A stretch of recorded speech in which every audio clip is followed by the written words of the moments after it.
Restoration Passion, Panzer IV Ausf Model H, made by Volmac. So on a Panzer IV, the turret is setting off to the left. Jeez. Yeah. So there's. So that's the center of the turret. Yes. The turret's.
Tell me about this gun. This thing looks pretty impressive, and for a big gun guy, like, you know, this round looks like it's got some sting to it.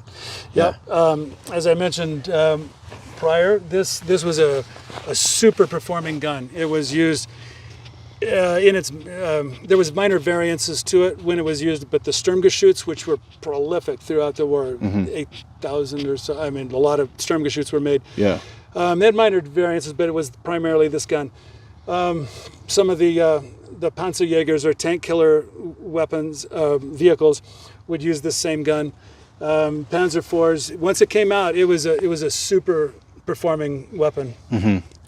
And this is an adaptation from the shorter 75 that you would see out there?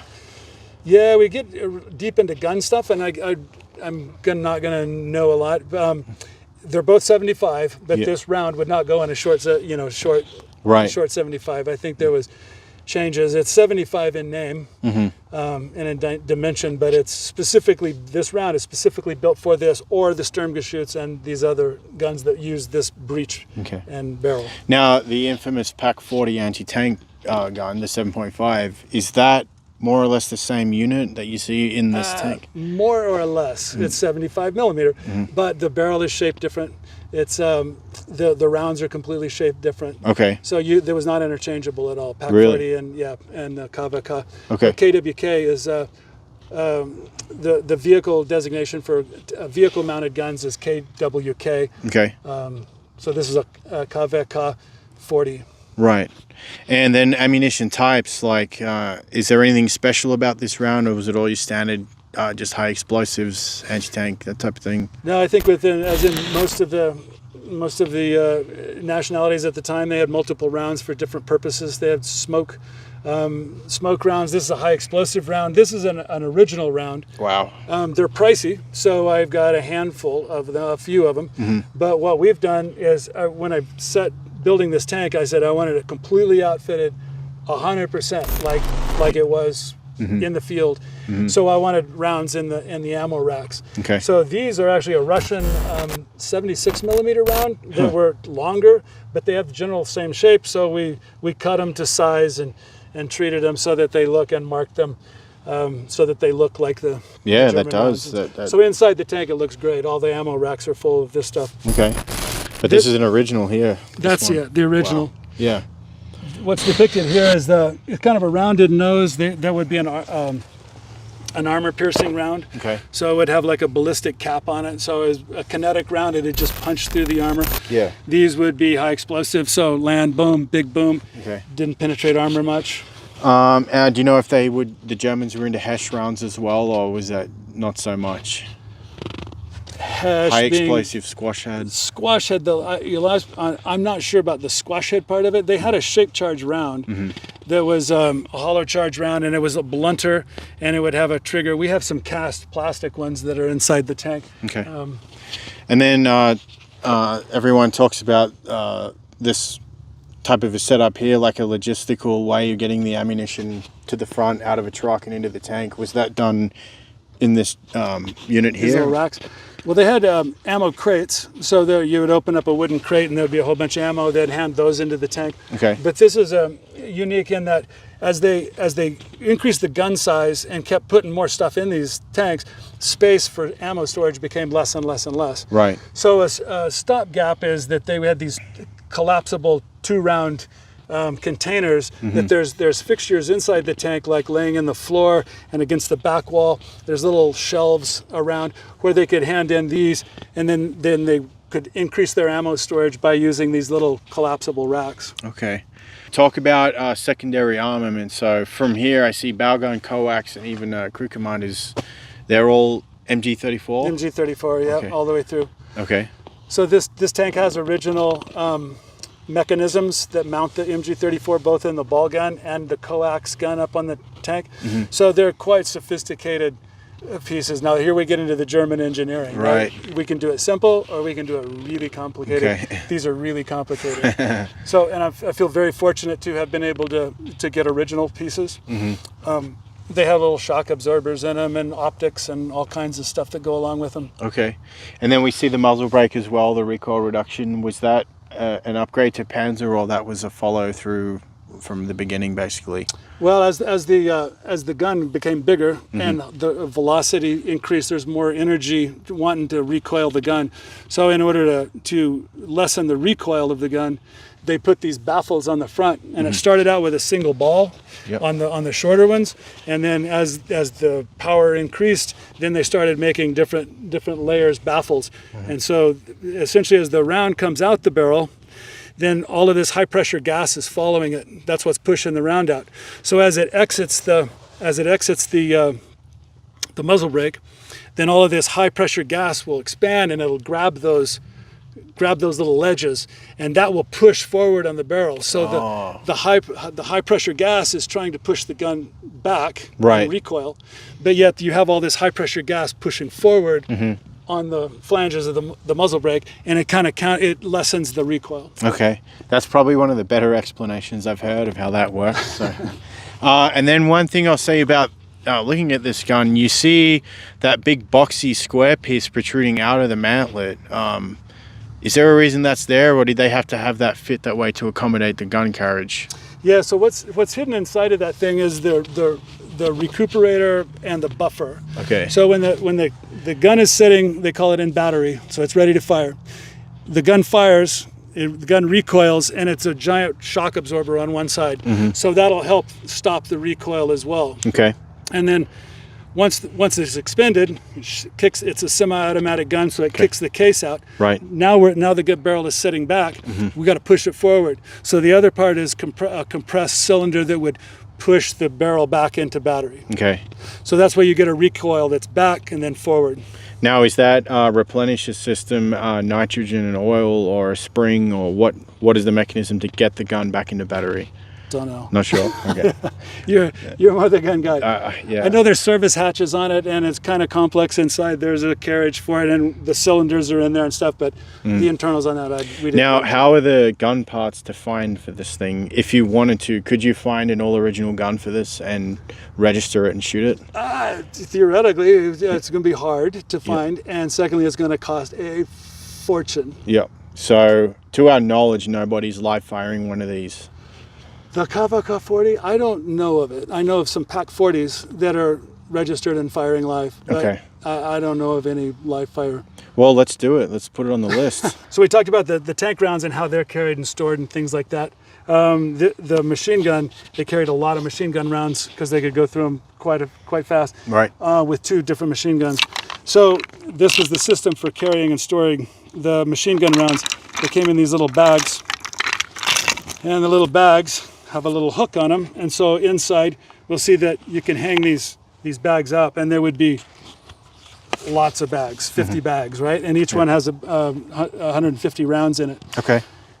So on that, any idea of round count? What are we going to be carrying with main armament and then machine gun ammo? That's something that I've known. It's something easily looked up. Right. I don't remember this. Yeah.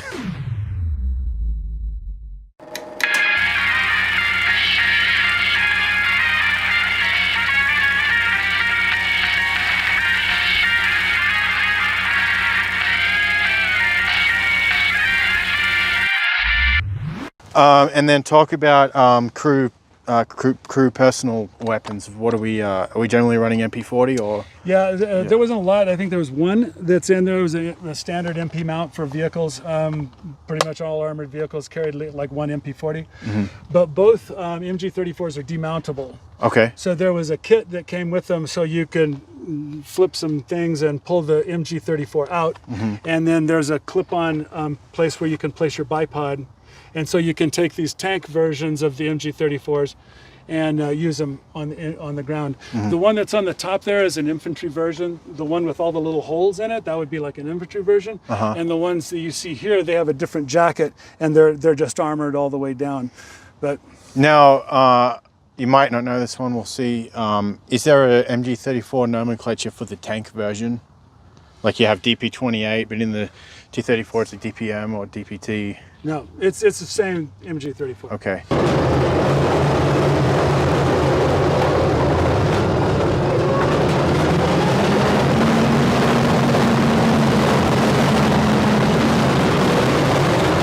There's 4 lifting hooks. So as I said, it's a birthday cake, right? So when you want to take off the top of the cake, it has lifting hooks too. See? Oh, yeah. So you got 2 lifting hooks in the back, 2 in the front. You would pull the gun out, take the turret off, and then you're down to the Aufbau. So then you go in and you remove a whole bunch of screws, and the Aufbau is free now. And then there's 4 hooks on it. You can lift the Aufbau off, and basically then you're just left with a hull. So that it's lit, like you said, it's literally bolted together. It's 3 pieces. Yeah. Wow. 3 levels, and they're bolted together. And again, with the Panzer IV, these flanges that they're bolted, that are holding them together, are not heavy duty. So you could have all the armor in the world, but if you got Scotch tape that's holding the 2 pieces together, Okay. So That makes sense. Yeah. in the construction of this, we had it. We had those components on and off 30 times, Right. probably. You know, it's just on, off, or turret on, turret off, turret on, off, bow on, off. Well, you guys get good practice then, huh? Yeah. Yeah. You can pull one apart in no time now. All right. What do we got going on here? It's a later style tow hook. So early tow hooks are this S hook, like this guy. Okay. I have it on the front because it looks cool and I like it. It does. Yeah. So that's why that goes there. These would couple onto the tow point, and then this rotates sideways. It'll hook on. Then you rotate this back. It locks it on. So you can actually lock 2 tanks together for recovery and stuff like that. So it's like a different way of getting a shackle, basically. Yeah. Yeah. Yep. Okay. It's yep. And then is this a Fire extinguisher. like it lifts out and it's like a portable? Yep. Yep. Yep. Okay. They're all made by Tetra. That's again a brand name. Tetra made the fire extinguishers. So are we before that period of fire suppression systems? This is long before that time, yeah. right? Yeah. Okay. Okay. Your fire suppression system is open the hatch, jump out. You mentioned jack blocks before. Yeah, this is the jack block that would go with the jack on the other side, so it'll give you a good basis to lift off of. Real common with all the German vehicles had the wood jack block.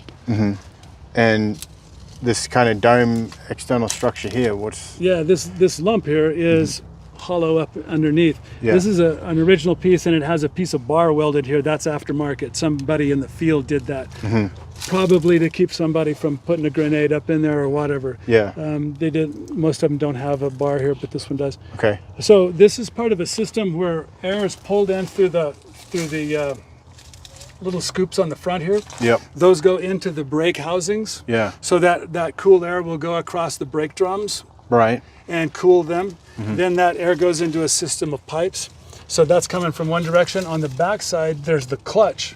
So it's drawing air in off the clutch and pulling it across that to cool the clutch discs. Then they go through a fan, they go up a big pipe, and hot air, the heated air would come out here. Okay. Now in extreme cold climates for a heating mechanism, can you divert that into the tank or is it fixed? There is little valve openings in the piping. Yeah. It's just a simple little slip it open, slip it close. Okay. But you could do that. You can also divert engine heat into the fighting compartment by opening some different valves, because the hot air is, cool air is coming in, that's going immediately through the radiator, so there's warm air around the engine. Right. And so then you can vent that in and create Okay. Wire cutters? wire cutters, standard vehicle issue. Yep. Everything's got those. Okay. And then, yeah, we didn't have these road wheels on the other side, right? Right. No. That's correct. Let's Go through Just that. a couple spare road wheels. That's basically carrying them for when you need them. Okay. These little wrenches are interesting. Does it come out that side? Yeah, there you go. It's got to be pushed over. So these are part of the track tensioning system. You get 2 of these, and you have to crack open the adjustment mechanism to take the caps off to use the big wrench to tension the track. Right. So Okay. And the road wheels, are they a 2-piece or is that one? it's a single piece. Single dual. Yeah, Okay. it's a single piece, Yeah. and it's got big ball bearings inside, and it's a one and done. Okay. Replacing them. Yep. And then we got gun CES. I see right here. Yep. This is actual Kavakov 40 gun cleaning tools there, so Yep. that's kind of cool. Okay. They went to, the earlier ones had 3 rods, and then as they increased the barrel size, then they got 4. So if you find these, some are made for 3, some are made for 4. That tells you whether they were early or late pieces. Okay. And then we're back on that, what we talked about before, the intake side. Yep. Engine air intake, is that through here as well? The engine air intake's kind of interesting. It goes, we'll probably see it when we open the engine compartment, but it's got a big tube system that comes out in a monstrous air cleaner. Yeah. And then that air cleaner can either draw air from the inside the engine compartment, or you can flip a valve and it'll draw it from the fighting compartment. So if you wanted maybe air conditioning or whatever, or for whatever reason, you could flip it open and be sucking air out of the fighting compartment. Okay. So this is a convoy light, and it's also your tail light. So if you're out on a Saturday night cruising through Berlin, you can turn it up like this, and it's a marker light. You got like brake and then indicator, or is this on both sides? Or, no, it's only on that side. Yeah, it's only on that side, and we have a little reflector here. So if you're coming up behind, then that's an original cat eye. It's very specific. Okay. Anyway, so in convoy, this is an interesting light, pretty ingenious. So at a distance, when you see this light and these made up of 4 little lights, your eye will just see one big giant red blob. And so that tells you that you're traveling too far back. Okay. So now you need to close the distance to the vehicle you're following. When you see 2 lights, one here and one here, your eye perceives that, then you're at the right following distance. If you get too close, then you can see 4 individual lights, and you need to slow down and back up a little bit. Now, how does that work? Like, are they angled to, like an angle No, I think thing? it's a human eye thing, right? So if you're looking at something at a distance, you lose the definition. Yeah. And you would see 1 light. But as you got closer, then your eye is going to perceive 2 lights, and then 4 lights. That sounds like some kind of psychological war game then. Okay. And then we got our rear fender.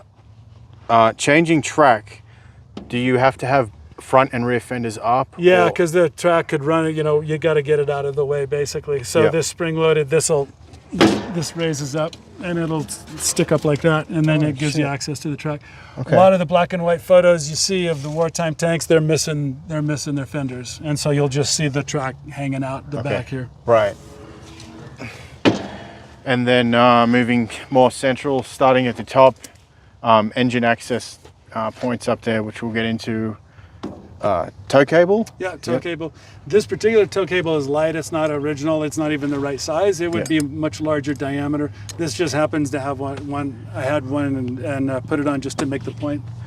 There's a bunch of little things on the end here that there's a lot of ideas about what they are. What this is for sure is. We're about to find out for sure what it does. We're going to break through the myths. Yeah, we're going to kill the myth. Yeah. So there's radiators laying in here on this side. So the air's coming through like that.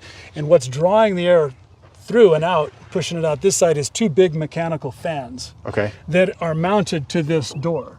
So when you open the door up, you're pulling out these big fans. Okay? Oh, yeah. Yeah, it's a big clump of fan. And so are they a belt drive? they're or? a belt drive. Okay. Yeah. So you're driving the cooling fans off of the crankcase off the Maybach down here, and there's a belt that runs up through around a pulley and up and around this, and there's a pulley drive right inside of this. Okay. And so if I'm going to raise the rear deck of the tank, somehow I have to release the belts without pulling the belts off, because it's a big operation. So Inside of this, there's a little handle, and you would twist it and you pull it, and what that does is pulls a drive shaft out of the driven side of it, and then you let it go back over, and it holds it back, and that frees the mechanical connection between the engine and the fans. Okay. So you would, if you're going to open the hatch, you'd have to reach in here, release that, then the fans can come open. Okay. So the fans are only on the right side. Yep. Okay. Radiators this side, fans on that side, air moves across. Okay.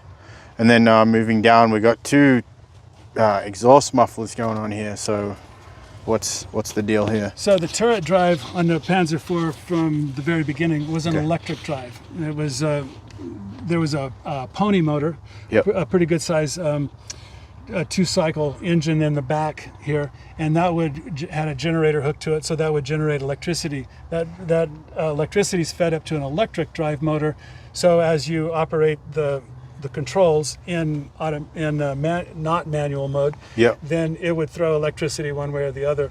So this is the little exhaust that's for the 2-stroke motor that's generating a bunch of electricity. Okay. They did away with this right after this tank, so the brake point, there's a few hard brake points. I said it's kind of a gray line, but on a lot of things, but a hard brake point is it's generally accepted that if it has a powered traverse on the turret and it has the pony motor, then it's an H. Okay. Like the next month after this was made, they did away with that and it was only manual. Oh, right. And they did that to save space, because there's quite a bit of space in there where that motor is, and they was going to add another fuel tank. Okay. Which, now, these days, are those pony motors hard to come by?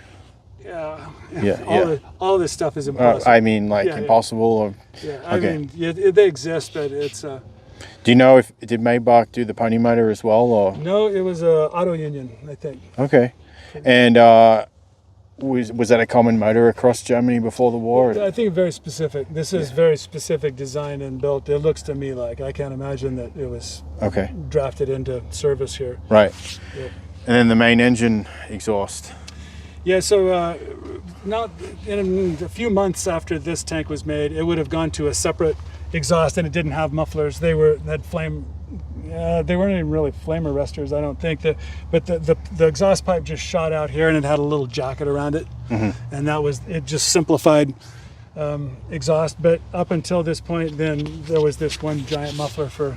So where that is very prone to small arms fire damage, is that really going to affect anything other than how loud this thing's going to get? Yeah, I wouldn't have any real. And plus, in the photo, if you look at wartime photos, most of them are beat to pieces or gone. Okay. For all those fanboys out there who just have that weird fetish about doing track, I can assure you bashing track is not fun. But for their sake, run me through the track adjustment procedure. So the pretty simple system here, there's this cap. It's a heavy cap, it's not light, but those wrenches we talked about, it'll break these two. This is a set nut. So the cap comes off, the nut comes off, and then this lever, we could smack down on this lever and it'll push this fixture away from this fixture. So what that's doing is there's a series of directional teeth that'll only go one way. Yeah. And so when you press down on this, it pops those teeth away from each other, and it'll release it, and then this track will swing forward. Yeah. And then your track's released. Okay. So then when you've done your work and you come back and you set the track, you take your wrench that we saw on the other side. It slips over this splined shaft here. A bunch of guys get on the back of it, and you go.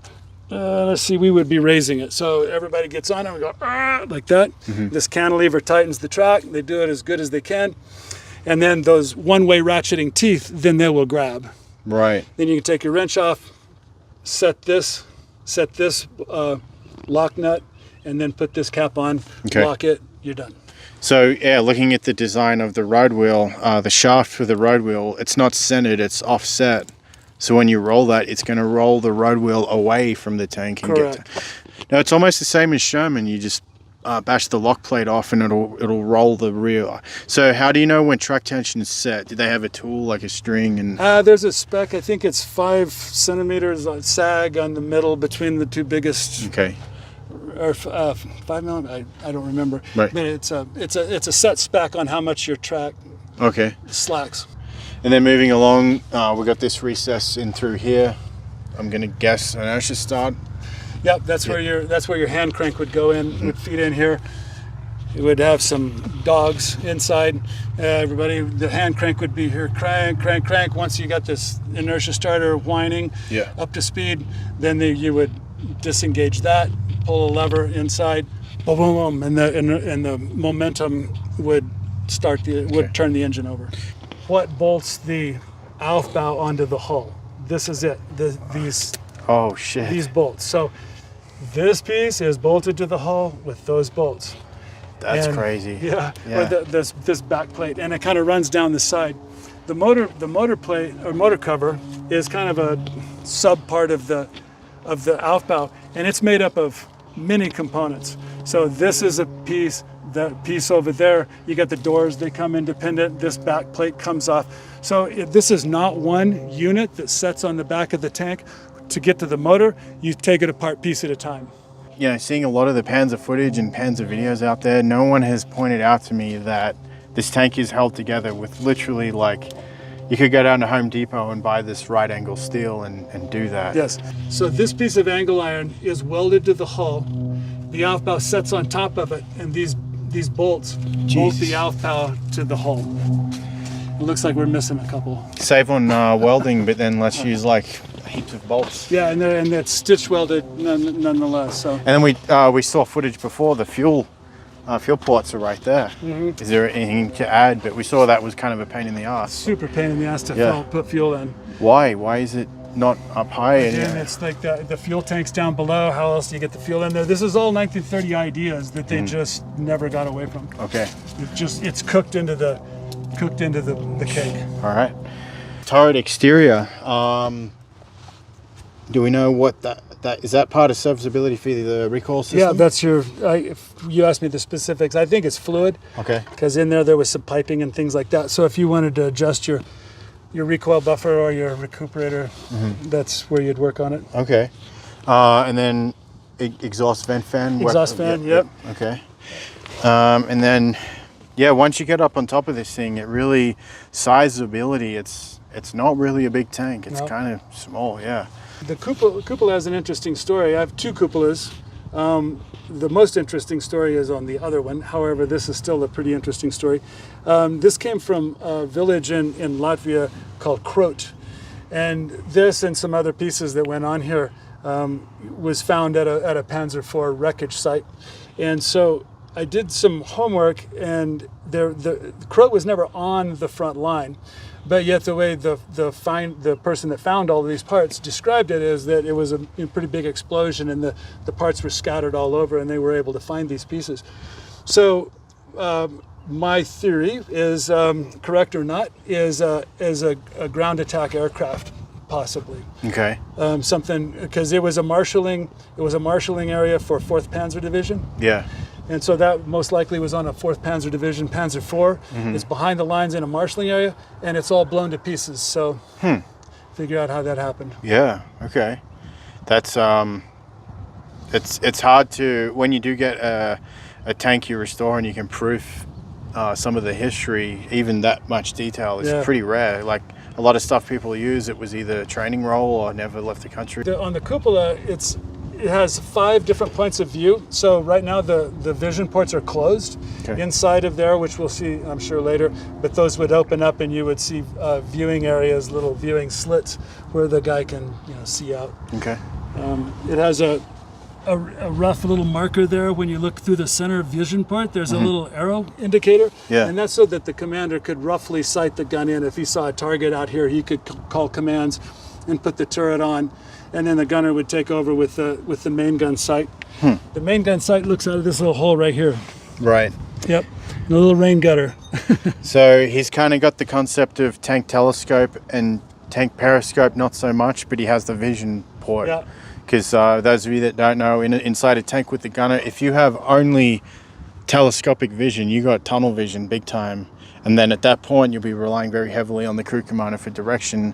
By giving the gunner a wider point of view, that avoids that tunnel vision aspect of things. So, and when you say to me, target 300 meters, 12 o'clock level, and I'm buzzing around trying to find it through just the telescope. But if I have that aid of periscope, I find it there first, Yeah. and then I can lock in finally with the telescope. So Where he can see that pointer, then he can say, you know, traverse left, traverse left, traverse left. You're on it. Do you see him? And then you should be able to open these two vision blocks.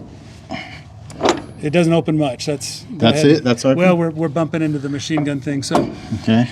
so anyway, the commander could take a look out of here, and he Oh, could I see it. Yeah. he could see his target, and he could roughly sight the gun in. So he could give instructions to the gunner to traverse the turret until it's on, and then it would give him a chance to say, "There's a T-34. Do you see it? It's behind the twig or whatever." Yeah. So he can see where the gun's at. Does this cupola traverse or not? No, the cupola is fixed. Okay, so that's a fixed like pointer, so he can reference where the gun's at. Yep. Yeah, that's crazy. And it's movable. You Oh, unscrew okay. that, and you can attach it anywhere you want. Okay, but it doesn't slew around. You have to pick it up. You have to pick it up and Okay. set it. Yeah. Okay. And it's more intended to, this releases and this would raise up high. It's more meant for aircraft, anti-aircraft. Okay, that A makes gun. sense. The commander wasn't out fighting with a machine gun. Right. He was fighting the tank. But if there was an aircraft coming in, he was free to use this Okay. to try to knock it out. And then the hatch design, we mentioned something before. There were two-piece hatches at one point. Yeah, the earlier design with the cupola looked kind of the same, but it's basically a completely different cupola. Yeah. And the when they went to the thicker armor, they went to this thicker cupola, and it became a one-piece hatch. Okay. The later Panzer IVs had hatches that popped open and swung out like a Panther or the Tigers, but at this time it was But why an open hatch. Why all the design changes on like a hatch? Is there like It's just a feedback big that- target, you know, and it's kind of in the way or whatever. Yeah. Yeah, a higher profile, I guess. It just drops. When it's this kind of hatch, you can pop it up and look out a crack, and then you'd have some protection above Yeah. if you left it in place, or you can spin it out of the way, and it just keeps a lower profile. Okay. These are little rain drains, little Oh, yeah. drip rails. Right, Yeah. when you get your water here, there was a gasket seal here, and then the water could bleed out these little holes, Okay. so you didn't get a shower every time you opened up.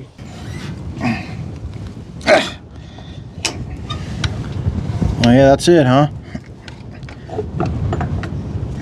So there was 3 settings. You got closed, and then you got a kind of a little bit, which I can't see fuck all, and then you would open it all the way up. But even right there, that's kind of susceptible to small arms damage.